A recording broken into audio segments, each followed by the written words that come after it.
pinggir rumahku rondo kabeh. Pak Bayan. Iki lho Pak, lagi viral iki lho Pak, duluan Pak. Ngono cah enom kok ngrabeni rondo, loro sisan Pak. Kok gacor men ngene ya, Lek? Nek meh dadi murid piye carane iki? Ambo Pak Bayan.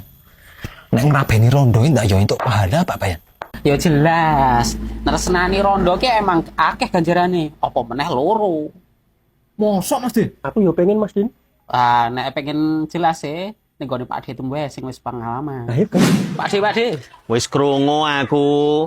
Ora ngono, nak ngomong nyenengi rondo untuk ganjaran. Ora ngono sing bener.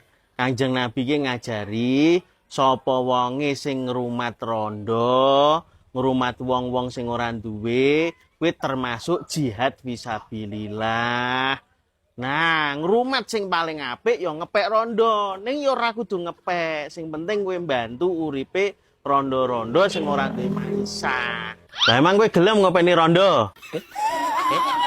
Ya kowe nek gelem kae ngarep omahku, mburi omahku, pinggir omahku rondo kabeh.